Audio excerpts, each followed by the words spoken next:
السلام عليكم ورحمة الله تعالى وبركاته. إن الحمد لله نحمده ونستعينه ونستغفره ونؤمن به ونتوكل عليه ونعوذ بالله من شرور أنفسنا ومن سيئات أعمالنا. من يهده الله فلا مضل له ومن يضلله فلا هادي له. ونشهد أن لا إله إلا الله وحده لا شريك له ونشهد أن محمدا عبده ورسوله أرسله بالحق بشيرا ونذيرا وداعيا إلى الله بإذنه وسراجا منيرا. أما بعد فقد قال الله تبارك وتعالى في القرآن العظيم وبالفرقان المجيد بعد أعوذ بالله من الشيطان الرجيم بفضل بسم الله الرحمن الرحيم. وأطيعوا الله ورسوله إن كنتم مؤمنين. صدق الله العظيم وصدق رسوله النبي الكريم ونحن على ذلك من الشاهدين والشاكرين. وقال رسول الله صلى الله عليه وسلم: إنما الأعمال بالنيات وإنما لكل امرئ ما نوى. وقال صلى الله عليه وسلم: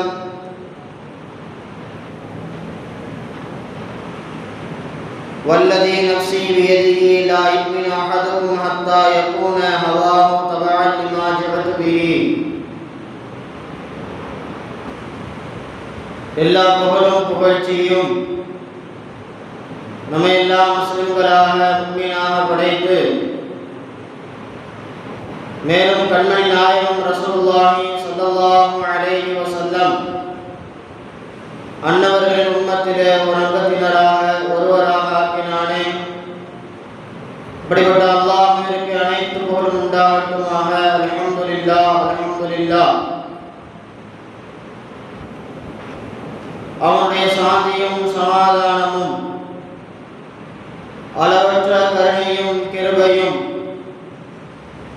எம்பெருமானார் முஹம்மது முஸ்தபா ரசூலே கரீம் ஜிதவா ஸல்லல்லாஹு அலைஹி வஸல்லம் அன்னவர்களின் மீதும் அன்னவர்களின் வாழ்க்கையை அடிப்படையில்லாமல் அப்படியே பின்பற்றி வாழ்ந்த உத்தம சத்திய சஹாபாக்கள், தாபிஈன்கள், தபா தாபிஈன்கள், வலிமார்கள், இறைநேச செல்வர்கள், சாலிஹான நல்லடியார்கள், குறிப்பாக இந்த அவையிலே வந்து அமர்ந்திருக்கின்ற நம் அனைவர்களின் மீதும் இன்னும் வர இருக்கின்ற ஊரார்கள், ஜமாத்தினர்கள் அனைவர்களின் மீதும் அல்லாஹ்வினுடைய சாந்தியும் சமாதானமும் அளவற்ற கருணையும் கிருபையும் என்றென்றும் நிலவட்டுமாக. ஆமீன் ஆமீன் யா ரப்பல் ஆலமீன். இன்றைக்கு அல்லாஹ்வின் நல்லடியார்களே, நாமெல்லாம் அல்லாஹ்வை வணங்கி வழிபடுவதற்காக அவனுக்கு பிடித்தமான ஒரு இடத்திலே அவனுடைய இல்லத்திலே ஒன்று கூடியிருக்கின்றோம். அல்ஹம்துலில்லாஹ் அல்ஹம்துலில்லாஹ். இதுபோல் எல்லா நாட்களும் அவனை வணங்கி வழிபடுகின்ற நல்லடியார்களாகவும் அவன் எதையெல்லாம் செய்யும்படி நமக்கு உத்தரவிட்டானோ அனைத்து விதமான ஹலாலான நற்காரியங்களை செய்கின்ற நல்லவர்களாகவும் அவன் எதையெல்லாம் விட்டும் தவிர்த்திருக்கும்படி நமக்கு உத்தரவிட்டானோ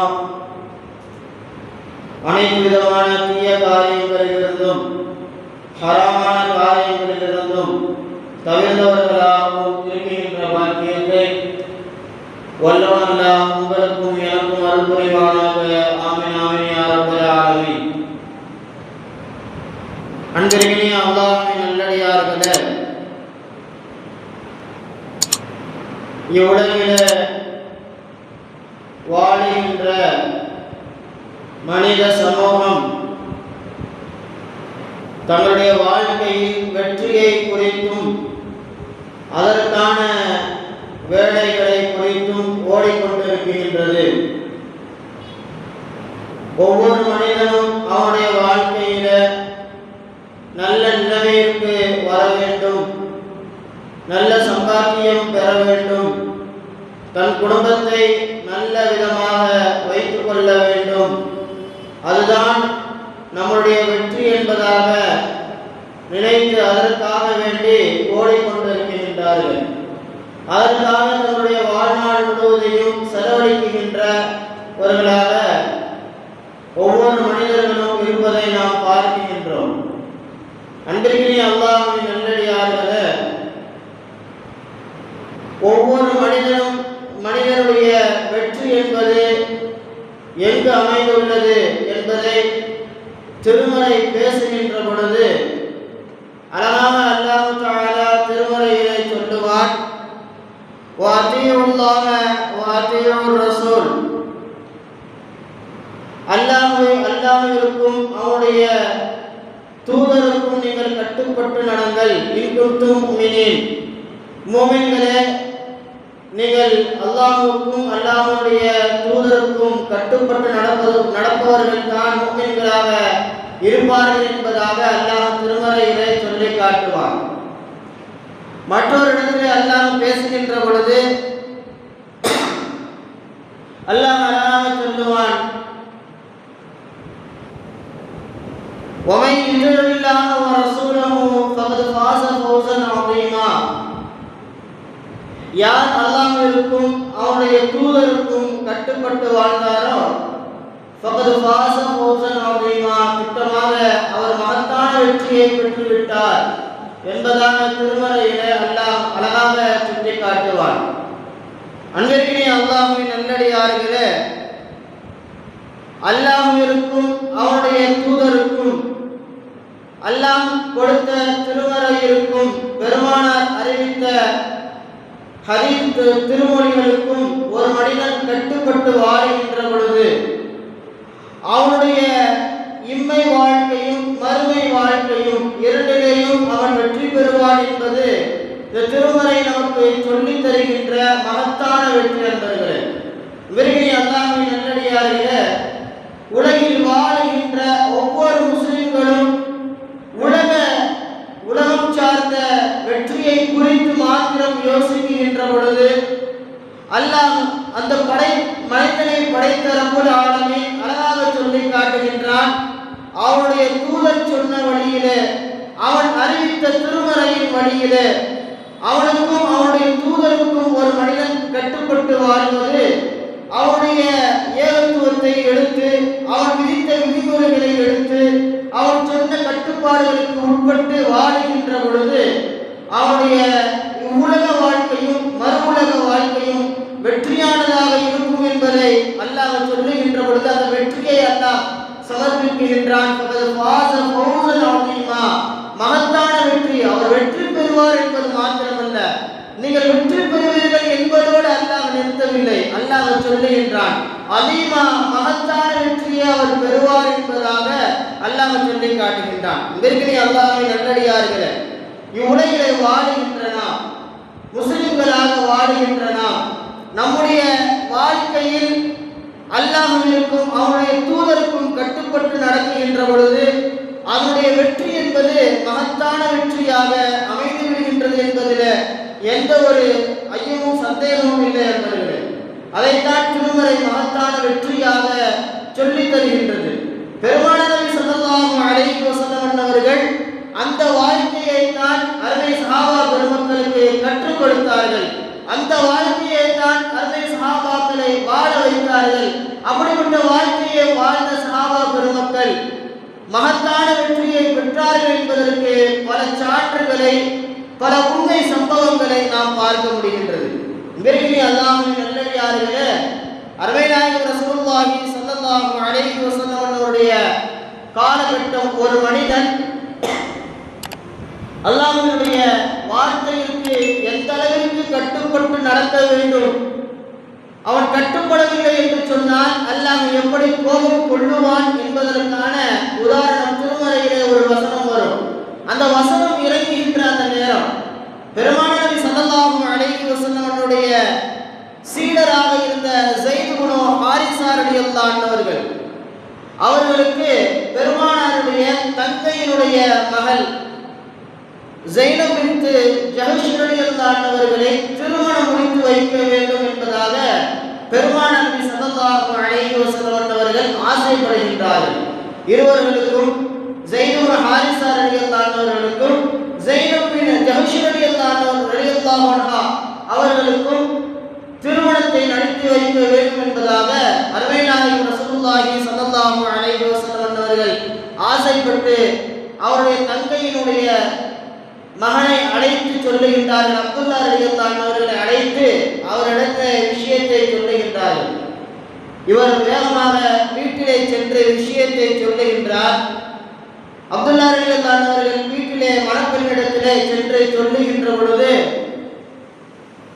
அந்த மணப்பெண் சொன்ன ஒரு வார்த்தை சொல்லுவார்கள், குறைஷ் குலத்தைச் சேர்ந்த நான் பெருமானாருக்கு அடிமையாக இருந்த ஹாரிஸா ரலியல்லாஹு அன்ஹு அவர்களை ஸைத் இப்னு ஹாரிஸாவை நான் திருமணம் முடித்துக் கொள்ள வேண்டுமா?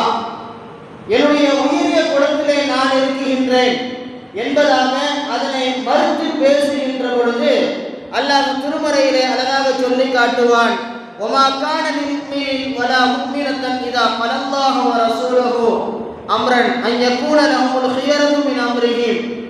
அல்லாஹ்வும் அல்லாஹ்வுடைய தூதரும் உங்களுக்காக ஒரு விஷயத்திலே கட்டளையை இட்டுவிட்டால், தீர்ப்பை அல்லாஹ் சொல்லிவிட்டால், இதா கலல்லாஹ வ ரசூலுஹு அல்லாஹ்வும் அவருடைய தூதரும் ஒரு தீர்ப்பை ஒரு விஷயத்திலே உங்களுக்கு சொல்லுகின்ற பொழுது ஐயக்கூன லஹுல் ஹியரத்து மின் அம்ரிஹிம், அந்த விஷயத்திலே கருத்து வேறுபாடுகள் கொள்ளுவதோ அந்த விஷயத்திற்கு மாறு சொல்லுவதோ எந்த ஒரு முஃமினான ஆணுக்கும் எந்த ஒரு முஃமினான பெண்ணுக்கும் அது நல்லதாக இல்லை. அவர்கள் அப்படி செய்யக்கூடாது, கருத்து வேறுபடக்கூடாது என்பதாக அல்லாஹ் அந்த நேரத்திலே திருமறையை அல்லாஹ் இறக்கி வைப்பான். அன்பிற்குரிய அல்லாஹ்வின் நல்லடியார்களே, இறைவனுக்கும் இறைவனுடைய தூதருக்கும் கட்டுப்பட்டு நடக்க வேண்டும் என்பதை அல்லாஹ் அங்கு சொல்லிவிட்டு அடுத்து சொல்லுவான், وَمَن يَعْصِ اللَّهَ وَرَسُولَهُ, யார் அல்லாஹ்வுக்கும் அல்லாஹ்வுடைய தூதருக்கும் மாறு செய்து விட்டார்களோ فَقَدْ ضَلَّ ضَلَالًا مُبِينًا, தெளிவான மிகவும் வழிகேடான வழிகேட்டிலே இருக்குகின்றார் என்று அல்லாஹ் சொல்லவில்லை, அதை அல்லாஹ் தெளிவுபடுத்துகின்றான். வழிகேட்டிலே தெளிவான வழிகேடு, அந்த வழிகேடுகளிலே மிகவும் தெளிவான வழிகேடு, அப்படிப்பட்ட மிகவும் தெளிவான வழிகேட்டிலே அவர் இருக்குகின்றார் என்பதை அவர் உணர்ந்து கொள்ளட்டும் என்பதாக அல்லாஹ் திருமறையிலே பேசுவார். அன்பிற்குரிய அல்லாஹ்வின் நல்லடியார்களே, அல்லாஹ்வுக்கும் அவருடைய தூதருக்கும் எல்லா விஷயத்திலேயும் ஒவ்வொரு முஃமின்களும் முஃமினான ஆண்கள் பெண்கள் இரு பாலினத்தவர்களும் அல்லாஹ்வுக்கும் அவருடைய தூதருக்கும் கட்டுப்பட்டு நடக்க வேண்டும். அது எந்த விஷயமாக இருந்தாலும் சரி என்பதை அல்லாஹ் இங்கு சொல்லி காட்டுகின்றான். இந்த வசனம் இறங்குகின்ற அந்த நேரம் நாம் கொஞ்சம் சிந்தித்து பார்க்க வேண்டும். அந்த பெண்மணி தனக்கு விருப்பமான ஒரு ஆணை திருமணம் செய்து கொள்ள வேண்டும். தன்னுடைய குலத்தை சார்ந்த, தன்னுடைய குலத்தை விட மிகவும் மேல்மிக்க குலத்தை சார்ந்த ஒருவரை திருமணம் முடித்துக் கொள்ள வேண்டும். இப்படியெல்லாம் ஆசை இருக்க ஒரு அடிமையை நீங்கள் திருமணம் முடிக்க வேண்டும் என்று பெருமானார் சொல்லுகின்ற பொழுது அதற்கு மாற்று தெரிவிக்கின்றார். அல்லாஹ் அதற்கு சொல்லி காட்டுகின்றான் இந்த வசனத்தை. நமக்கு விருப்பமில்லாத ஒரு காரியத்தை அல்லாஹ் இப்படித்தான் செய்ய வேண்டும் என்று சொல்லுகின்ற பொழுது, நமக்கு விருப்பம் இல்லாத ஆசை இல்லாத ஒரு காரியத்தை அல்லாஹ் செய்ய சொல்லுகின்ற பொழுது அதற்கு மாறு செய்யாமல் அதனை அப்படியே செய்து வாழ வேண்டும். அதுதான் ஒரு முஃமினுடைய மகத்தான வெற்றி. அதுதான் மகத்தான வெற்றியாக அவனுக்கு அமையும் என்பதில் எந்த ஒரு சந்தேகம் இல்லை என்பர்களே. அருமை நாயகம் ரசூலுல்லாஹி ஸல்லல்லாஹு அலைஹி வஸல்லம் அவர்கள் அழகாக தன்னுடைய வாய்மொழிகளை சொல்லுவார்கள். பெருமானார் சொல்லுவார்கள், வல்லதி நஃப்ஸி பியதிஹி, என்னுடைய உயிர் யாருடைய கைவசம் இருக்கின்றதோ அப்படிப்பட்ட ரப்புல் ஆலமீன் மீது சத்தியமாக சொல்லுகின்றேன், அல்லாஹ் பெருமானார் சொல்லுகின்றார்கள், அல்லாஹ்வின் மீது சத்தியம் சொல்லி, யாருடைய கையில என்னுடைய உயிர் வசம் இருக்குகின்றதோ அப்படிப்பட்ட ரப்புல் ஆலமீன் மீது சத்தியமிட்டு நான் சொல்லுகின்றேன். பெருமானார் சொல்லுவார்கள், லா யுமினு அஹதுக்கும், உங்களிலே எந்த ஒரு மனிதரும் முஃமினாக முடியாது, எந்த ஒருவரும் முஸ்லிமாக முடியாது. எதுவரை? பெருமானார் சொல்லுவார்கள், ஹத்தா யகூன ஹவாஹு தபஅன் லிமா ஜஅது பிஹி, அவருடைய உள்ளம் ஒன்றை விரும்புகின்றது. அந்த மனிதனுடைய உள்ளம் ஒன்றை விரும்புகின்றது. அந்த உள்ளம் விரும்புவதை மார்க்கம் தடுக்குகின்றது. இப்படிப்பட்ட நிலையில உள்ளத்தை ஏற்காமல் அல்லாஹ்வுடைய காரியத்தை எந்த ஒரு மனிதர் ஏற்று நடத்துகின்றாரோ அவர்தான் முஃமினாக ஆக முடியும். யார் அந்த உள்ளத்திற்கு கட்டுப்பட்டு அல்லாஹ்விற்கு கட்டுப்படாமல் நடந்துவிட்டால் அவர் முஃமினாக முடியாது என்கின்ற கருத்திலே பெருமானார் சொல்லுவார்கள், ஹத்தா யகூன ஹவாஹு, அவருடைய உள்ளம் இப்படி செய்யும் என்பதாக சொல்லுகின்ற பொழுது தபஅன் லிமா ஜஅது பிஹி, அதற்கு அவர் கட்டுப்படாமல் அதற்கு மாற்றமாக அவர் செய்கின்ற பொழுது அவர் அதற்கு கட்டுப்படாமல் அவர் வாழுகின்ற வரை அவர் முஃமினாக முடியாது என்பதாக பெருமானார் நபி ஸல்லல்லாஹு அலைஹி வஸல்லம் அவர்கள் அழகாக சொல்லுவார்கள். அன்றைக்கு அல்லாஹ்வின் நல்லடியார்களே, நாம் கொஞ்சம் சிந்தித்து பார்க்க வேண்டும். நம்முடைய வாழ்க்கை, நம்முடைய உலக வாழ்க்கை என்பது எப்படி அமைந்திருக்கின்றது? அல்லாஹ் சொன்ன கட்டளைகளிலே அவனுக்கு கட்டுப்பட்டு நாம் நடக்குகின்றோமா? அவனுக்கு கட்டுப்பட்டவர்களாக உண்மை முஃமின்களாக நாம் வாழுகின்றோமா? நாம் ஓடுகின்றோம், நம்முடைய உலக வாழ்க்கையினுடைய வெற்றிக்காக நாம் ஓடுகின்றோம். ஆனால் அல்லாஹ் சொல்லி காட்டுகின்றான், நீ ஃபஜ்ர் தொழுகையை உன்னுடைய அன்றைய நாளை நான் சுபிட்சமான நாளாக மாற்றுகின்றேன், உன்னுடைய வாழ்க்கையை வெற்றியான வாழ்க்கையாக மாற்றுகின்றேன், உனது ரிஸ்குகளை அள்ளி தருகின்றேன் என்பதாக அல்லாஹ் சொல்லுகின்றான். ஆனால் நாமும் தொழுகைக்கு வராமல், ஃபஜ்ருக்கு வராமல், எந்த ஒரு தொழுகையின் பக்கமும் ஆர்வம் காட்டாமல் நம்முடைய வியாபாரம், நம்முடைய தொழில் சார்ந்த, நம்முடைய வீடுகள் வேலைகள் சார்ந்த விஷயங்களிலே மாத்திரம் நாம் கவனம் செலுத்திக் கொண்டிருக்கின்றோம்.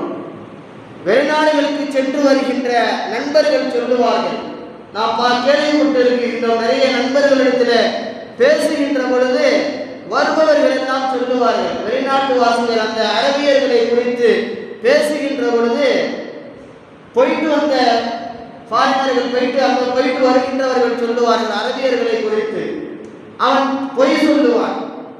அரபியர் நம்ம இடத்துல நடக்குகின்ற பொழுது ஒரு மாற்றமான ஒரு முறையில ஏதோ ஒரு அதிகாரத்தில் அவன் நடந்து கொள்ளுவார். சில பேர் இப்படியெல்லாம் சொல்லுவார்கள். அவருடைய குணங்களிலே மாற்றங்கள் இருக்கும். ஆனால் அவனிடத்துல ஒன்றிலே மட்டும் நாங்கள் மாத்திரம் ஒரே ஒரு விஷயத்திலே மாத்திரம் அவனிடத்துல நாங்கள் வேறுபாடு பார்த்தது கிடையாது. தொழுகையிற்கு பாங்கு சொல்லப்பட்டு விட்டால் எந்த ஒரு வேலையாக இருந்தாலும், எந்த ஒரு ஃபங்க்ஷனாக இருந்தாலும், எந்த ஒரு அரட்டையில இருந்தாலும், எந்த ஒரு மகிழ்ச்சியில இருந்தாலும் அனைத்தையும் அப்படியே விட்டுவிட்டு தொழுகையின் பக்கம் ஓடோடி வருவார்கள். அப்படிப்பட்டவர்களாக அவர்களை நாங்கள் கண்டிருக்கின்றோம் என்பதாக வெளிநாடு சென்று வருகின்ற நம்முடைய நண்பர்கள் சொல்ல நாம் கேட்டிருக்கின்றோம். வெறுக்கிலே அல்லாஹ்வின் நல்லடியார்களே, தொழுகையினுடைய விஷயத்தில் நாம் எந்த அளவிற்கு கவனமாக அல்லாஹ்விற்கு கட்டுப்பட்டு நடக்குகின்ற ஒவ்வொரு காரியங்களிலேயும், நம்முடைய குடும்ப காரியமாக இருக்கட்டும், நம்முடைய தொழில் சார்ந்த காரியமாக இருக்கட்டும், நம்முடைய தனி மனித உரிமைகளுடைய காரியமாக இருக்கட்டும், அனைத்திலையும் நாம் எப்படி வாழ்ந்து வருகின்றோம் கொஞ்சம் சிந்தித்து பார்க்க வேண்டும். அல்லாஹ்விற்கு நாம் எந்த அளவிற்கு கட்டுப்பட்டு நடக்குகின்றோம்? நமக்கு ஏன் மகத்தான வெற்றி வரவில்லை? நான் சம்பாதிக்கின்றேன், என்னால் ஒரு செட்டில்மெண்ட் பண்ண முடியவில்லை. நான் சம்பாதிக்கின்றேன், என்னால் ஒரு நிலைமையை அடைய முடியவில்லை. நான் நன்றாக சம்பாதிக்கின்றேன், நல்லபடியாக குடும்பத்தை பார்த்து கொள்ளுகின்றேன், ஆனால் என்னுடைய குடும்பத்திலே சந்தோஷம் இல்லை, மகிழ்ச்சி இல்லை என்பதாக குழம்புகின்றோம். ஆனால் மறுபக்கம் நாம் யோசிப்பதில்லை. வெறும் வியாபாரம், தொழிற்சார்ந்து மாத்திரம் சம்பாதிக்க வேண்டும் என்று ஓடுகின்ற நாம் அல்லாஹ்வை நாம் எந்த அளவுக்கு சந்தோஷப்படுத்தினோம், அல்லாஹ்வுடைய கட்டுப்பாடுகளுக்கு நாம் எந்த அளவுக்கு கட்டுப்பட்டு நடந்தோம், அல்லாஹ் சொன்ன வார்த்தைகளுக்கு நாம் எந்த அளவுக்கு உடன்பட்டு நடந்திருக்கின்றோம் என்பதை நாம் சிந்திக்க தவறிவிட்டமல்ல, மறந்து கொண்டு இருக்கின்றோம் என்பதை நாம் பார்க்க முடிகின்றது. அன்றைக்கு அல்லாஹ்வின் நல்லடியார்களே, அல்லாஹ் திருமறைகளை சொல்வதை போன்று ஒவ்வொரு முஃமினுக்கும் அல்லாஹ் எதனை சொன்னானோ அவன் விதித்த கட்டளைகளுக்கு அப்படியே உட்பட்டு நடப்பவர்கள் தான் முஃமினாக இருக்க முடியும். அதற்கு நான் மாறி சொல்வதோ, அதற்கு வேறு விதமாக நான் யோசிப்பதோ அவன் முஃமினாக ஆக முடியாது என்பதை திருமறை அழகான முறையிலே நமக்கு சொல்லி காட்டுகின்றது. அப்படி நடத்துகின்ற பொழுது அவன் தெளிவான வழிகட்டிலே, அவன் தெளிவான நடாலத்திலே அவன் இறங்குகின்றான் என்பதை ஒவ்வொரு மனிதர்களும் முஸ்லிம்களும் புரிந்து கொள்ள வேண்டும் என்பதை திருமறை அழகாக சொல்லி காட்டுகின்றது. விரும்பினை அல்லாஹ்வின் நல்லடியார்களே, சஹாபா பெருமக்களுடைய வாழ்க்கையை நாம் பார்ப்போம் என்று சொன்னால் அவர்களுடைய மகத்தான வெற்றிகளுக்கான காரணங்களை நாம் பார்க்கின்ற பொழுது, அந்த மகத்தான வெற்றிக்கான நிலைகளை பார்க்கின்ற பொழுது ஒவ்வொரு காலகட்டத்திலேயும் தன்னை மாத்திரமல்ல தன்னுடைய குடும்பத்தையும் தன்னை சுற்றி இருப்பவர்களையும் அல்லாஹ்விற்கு கட்டுப்பட்டு வாழுகின்றவர்களாக மாற்றி வாழ்ந்தார்கள். அப்படி வாழ்ந்ததனுடைய மகத்துவம் தான் பெருமானார் சொன்ன வார்த்தையை அப்படி ஏற்று நடந்தார்கள். ஒரு முறை பெருமானார் நபி ஸல்லல்லாஹு அலைஹி வஸல்லம் அவர்கள் ஜுலைப் ரலியல்லாஹு என்கின்ற ஒரு சஹாபி, அந்த சஹாபிக்கு அன்சாரி பெண்ணை மணமுடிக்க கேட்பார்கள். கேட்கின்ற பொழுது அந்த மணப்பெண்ணினுடைய வீட்டார்கள் சொல்லுவார்கள், அவர்கள் வீட்டில் ஆலோசனை செய்து கொண்டிருக்கின்ற பொழுது பெண்ணினுடைய தாயும் தந்தையும் பேசிக் கொள்வார்கள், இந்த மனிதருக்கு நாம் திருமணம் முடித்து வைக்க வேண்டுமா, நாம் உயரியவர்களாக இருக்கின்றோம், அவர் தாழ்ந்தவராக இருக்கின்றார் என்பதாகவெல்லாம் பேசிக் கொள்வார்கள். தாய் தந்தை பேசுகின்ற அந்த விஷயத்தை அந்த மணப்பெண் கேட்டுக்கொண்டிருக்கின்ற பொழுது இவர்கள் அந்த சம்பந்தத்தை முறித்து விடலாம் என்பதாக பேசிக் கொண்டிருக்கின்ற அந்த வார்த்தைகளை பார்த்துவிட்டு அந்த பெண் வந்து சொல்லுவார்கள், திருமணம் எந்த பெண்ணை கேட்டார்களோ அந்த பெண் வந்து சொல்லுவார்கள், அல்லாஹ்வுடைய தூதர் அந்த மனிதருக்கு என்னை திருமணம் முடித்துக் கொள்ள வேண்டும் என்று சொன்னால் நான் அவரையே திருமணம் முடித்துக் கொள்ளுகின்றேன். காரணம், அல்லாஹ்வுடைய தூதருடைய வார்த்தை இருக்கு, நாம் மாறி செய்யக்கூடாது, நாம் அப்படி நடப்பதுதான் நமக்கு சரியாக இருக்கும், அது என்னுடைய வாழ்க்கையில அது எனக்கு மகத்தான வெற்றியை தரும் என்பதை நான் நம்புகிறேன். எனவே நீங்கள் இந்த திருமணத்தை நடப்பதற்கு நீங்கள் தயார் செய்யுங்கள் என்பதாக தன்னுடைய பெற்றோரிடத்தில் அந்த பெண் சொல்லுவார். தாய் தந்தருக்கு உடன்பாடு இல்லை, பெருமானார் கேட்டுவிட்டார்கள். ஆனால் பெண்ணுடைய தாய் தந்தை மறுக்குகின்ற மனநிலையில இருக்குகின்ற பொழுது அந்த மணப்பெண் அதனை சம்மதிக்கின்றான், நான் திருமணம் முடித்துக் கொள்ளுகின்றேன் என்பதாக சொல்லி திருமணம் நடத்துகின்றது. பெருமானாருடைய தலைமையில 2 பேருக்கும் திருமணத்தை பெருமானார் நடத்தி வைக்கின்றார்கள். கொஞ்சம் காலங்கள் போகின்றது. மதீனாவை சுற்றி எதிரிகள் போரிற்கு வருகின்ற பொழுது ஒரு பதற்றமான ஒரு சூழல். பெருமானார் நபி ஸல்லல்லாஹு அலைஹி வஸல்லம் அவர்கள் மதீனாவாசிகளை அழைத்துக் கொண்டு அவர்களை எதிரிகளை எதிர்த்து போர் செய்கின்றார்கள். அந்த போரிலே ஜுலைப் ரலியல்லாஹு அவர்கள் வஃபாத்தாக ஆகிவிடுகின்றார்கள். பின்னால் போர் முடிந்து உடலை தேடி அடக்கம் செய்து விடுகின்றார்கள். எல்லா நிலையும் முடிந்து விடுகின்றது. பின்னால் ஒரு காலத்திலே அனஸ் ரலியல்லாஹு அவர்கள் அறிவிக்கின்றார்கள், இப்படி இவர்களுடைய நிலை வாழ்க்கை அமைந்ததற்கு பின்னாலும் இவர்களுடைய குடும்பத்தை நாங்கள் பார்த்தோம். ஜுலைப் ரலியல்லாஹு அவருடைய குடும்பத்தை, அந்த மணப்பெண்ணினுடைய குடும்பத்தை நாங்கள் பார்த்தோம். பிறகு காலத்தில் எப்படி வாழ்ந்தார்கள் என்று சொன்னால், பெரும் செல்வம் கொண்டவர்களாக, பெரும் பல பேர்களுக்கு உதவி செய்பவர்களாக, தான தர்மங்கள் செய்பவர்களாக, தன்னை நாடி வருபவர்களுக்கு உதவி செய்து வாழுகின்ற வாழ்க்கையை, மகத்தான வெற்றியினுடைய வாழ்க்கையை அந்த பெண்மணி வாழ்ந்தார்கள். காரணம், அருமைநாயகத்தினுடைய வார்த்தையிற்கு அந்த பெண்மணி கட்டுப்பட்டு வாழ்ந்தார்கள் என்பதாக அனஸ் ரலியல்லாஹு அவர்கள் பதிவு செய்கின்றார்கள். இன்றைக்கு அல்லாஹ்வின் நல்லடியார்களே, நாயகத்தினுடைய அந்த வார்த்தை, அல்லாஹ் ரசூலுடைய வார்த்தை, ஒரு மனிதன் அதற்கு கட்டுப்பட்டு வாழுகின்ற பொழுது அவன் மகத்தான வெற்றியை இவ்வுலகிலே மாத்திரமல்ல மறு உலகிலேயும் அவன் பெற முடியும். அவன் இவ்வுலகிலேயும் வெற்றி பெறுவான், மறு உலகிலேயும் வெற்றி பெறுகின்றான். அதைத்தான் திருமறையில அல்லாஹ் அழகாக சொல்லி காட்டுகின்றான். மகத்தான வெற்றியை நீங்கள் பெறுவீர்கள் என்பதாக அல்லாஹ் அழகாக சொல்லி காட்டுவான். பிறகு அல்லாஹ்வின் நல்லடியார்களே, நம்முடைய வாழ்க்கையை நாம் கொஞ்சம் சிந்தித்து பார்க்க வேண்டும். நம்முடைய ஒவ்வொரு நிலைகளிலேயும் அல்லாஹ்விற்கு நாம் எந்த அளவிற்கு கட்டுப்பட்டோம், அல்லாஹ்வுடைய ரசூலுடைய வார்த்தைக்கு நாம் எந்த அளவிற்கு கட்டுப்பட்டோம், அல்லாஹ் சொன்ன நேரத்திலே நாம் தொழுதோமா, அவன் சொன்ன முறையில வியாபாரம் செய்தோமா, அவன் சொன்ன முறையில பிள்ளைகளை வளர்த்தெடுத்தோமா, அவன் சொன்ன முறையிலே நாம் பிள்ளைகளுக்கு முன்னுதாரணமாக வாழ்ந்து காட்டினோமா என்பதை நாம் சிந்திக்க வேண்டும். இன்றைய நிறைய பெற்றோர்கள் சிந்திப்பது, நம்முடைய பிள்ளைகளை நல்ல முறையில வளர்த்தெடுக்க வேண்டும், நல்ல சாலிகான பிள்ளையாக வளர்த்தெடுக்க வேண்டும். ஆனால் தாய் தந்தை வீட்டிலே படுத்து தூங்குகின்ற ஒரு நிலை, தாய் தந்தைகள் மார்க்கத்தினுடைய விஷயத்தில் கொஞ்சமும் சிந்தனை இல்லாமல் வாழ்கின்ற ஒரு நிலை. இப்படி இருக்க நம்முடைய பிள்ளைகள் மாத்திரம் அவன் மார்க்கத்தினுடைய சிந்தனைகளோடு நல்ல பிள்ளையாக, மற்றவர்களை மதிக்குகின்ற பிள்ளையாக, நல்ல படிப்பு உள்ள பிள்ளையாக, நல்ல உத்தியோகத்தில் இருக்குகின்ற பிள்ளையாக, தன்னை பாதுகாத்து தன்னிடத்தில் பெற்றோரிடத்தில் மரியாதையாக நடந்து கொள்ளுகின்ற பிள்ளையாக அவன் வர வேண்டும் என்கின்ற ஆசைப்படுகின்ற நாம் அவர்களுக்கு என்ன ஒழுக்கத்தை கற்பித்தோம்? மார்க்கம் சொல்லுகின்ற அடிப்படையில, அல்லாஹ் சொன்ன அடிப்படையில அவனுக்கு நாம் என்ன எதை கற்றுக் கொடுத்தோம், எதனை கற்பித்தோம் என்பதை நாம் கொஞ்சம் சிந்தித்து பார்க்க வேண்டும். மார்க்கம் சொன்ன அடிப்படையில, அல்லாஹ் சொன்ன அடிப்படையில அவனுக்கு நாம் 7 வயதில் தொழுகையை கற்றுக் கொடுத்தோமா? அவனை தொழ வைக்கின்ற பொழுது நாம் நின்று தொழுவோமா? அவனுக்கு நல்ல விஷயத்தை சொல்லிக் கொடுக்கின்ற பொழுது நாமும் அந்த நல்ல விஷயத்தை செய்தோமா? சிந்தித்து பார்க்க வேண்டும். அடுத்த சமூகத்தை இன்றைய விஞ்ஞான உலகம் சொல்லுகின்ற முக்கியமான ஒரு விஷயம் இருக்குகின்ற இப்பொழுது இருக்குகின்ற இந்த சமூகத்தை விட அடுத்து வருகின்ற ஜெனரேஷன் என்பது மிகவும் மோசமானதாக மாறும் என்பதாக ஆய்வுகள் சொல்லி காட்டுகின்றது. அந்த அளவிற்கு நிலைகள் மாறிக்கொண்டே இருக்குகின்றது. சிறு பிள்ளையாக இள வயசுல இருக்குகின்றவன் கொலை செய்கின்றான், இள வயசுல இருக்குகின்றவன் தவறுகள் அதிகமாக செய்கின்ற இளைஞர்களுடைய கூட்டம் தவறிய வழியிலே போகின்ற ஒரு நிலையை நாம் பார்க்கின்றோம். காரணம், நாம் அவர்களுக்கு நல்லவைகளை சொல்லிக் கொடுக்க மறந்துவிட்டோம். நாம் அவர்களுக்கு நன்மைகளை போதிப்பதிலே மறந்துவிட்டோம். நன்மையான படிப்பை மாத்திரம் கொடுப்பது ஒரு தகப்பனுக்கு அழகல்ல.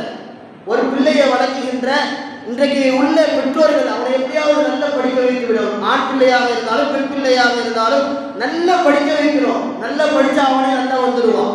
படிப்பு மாத்திரம் மார்க்கம் சொல்லி தரவில்லை. பெருமான நபி ஸல்லல்லாஹு அலைஹி வஸல்லமுடைய வாழ்க்கை வரலாறுகளை நாம் பார்த்தோம் என்று சொன்னால், தன்னுடைய பேர பிள்ளைகள் தவறு செய்கின்ற இடத்திலே பெருமானார் கண்டித்திருக்கின்றார்கள். தவறு செய்கின்ற இடத்துல இது தவறு என்பதை சுட்டிக்காட்டி இருக்கின்றார்கள். நன்மையை போதிக்கின்ற இடத்துல நன்மையை போதித்திருக்கின்றார்கள். அருமை சஹாபாக்கள் அப்படி வாழ்ந்தார்கள். எனவே தான் குடும்பம் சார்ந்த வெற்றியும் அவர்களிடத்திலே சாத்தியமாக ஆனது.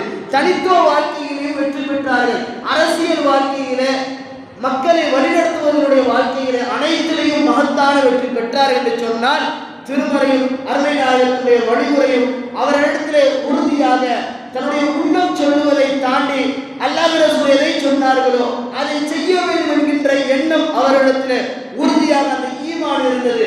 அதனுடைய அந்த கட்டுப்பாடு தான் அவர்களுக்கு மகத்தான வெற்றியை இவ்வுலகிலும் மறு உலகிலும் தந்தது என்பதை நாம் பார்க்கின்றோம். இன்றைக்கு அல்லாஹ்வின் நல்லடியார்களே, அப்படிப்பட்ட மகத்தான வெற்றியை தேடி தேடி நாம் அலைகின்றோம். உலக வாழ்க்கையில தேடி தேடி செட்டில்மெண்ட் ஆக வேண்டும் என்பதாக அழைக்கின்றோம். ஆனால் திருமறை அதற்கு அழகான வாழ்க்கை வழிமுறைகளை பெருமானாருடைய வாய்மொழிகளாக அல்லாஹ் நமக்கு கற்றுக் கொடுத்த அந்த வாழ்க்கையை சரியான முறையிலே தொழுது நம்முடைய பிள்ளைகளை தொழ வைத்து அவர்களுக்கு நல்லவைகளை போதித்து நாமும் நல்லவர்களாக வாழ்ந்து நல்ல நிலைமையில ஹலாலான வியாபாரத்தை செய்து மற்றவர்களை மதித்து வாழ்ந்து இப்படி வாழ்க்கையினுடைய ஒவ்வொரு விஷயத்தையும் மார்க்கத்தோடு சம்மதப்படுத்தி நாம் வாழுகின்ற பொழுது மகத்தான வாழ்க்கையினுடைய வெற்றியை அல்லாஹ் நமக்கு தருவான் என்பதில் எந்த ஒரு ஐயமும் இல்லை. அப்படிப்பட்ட ஒரு வாழ்க்கையை அல்லாஹ் ரசூலுக்கு கட்டுப்பட்டு வாழுகின்ற வாழ்க்கையை வல்லவன் அல்லாஹ் நம் அனைவருக்கும் தந்தருள் புரிவானாக. ஆகிரு தஅவானா அல்ஹம்துலில்லாஹி ரப்பில் ஆலமீன். அஸ்ஸலாமு அலைக்கும் வரஹ்மத்துல்லாஹி தஆலா வபரகாத்துஹு.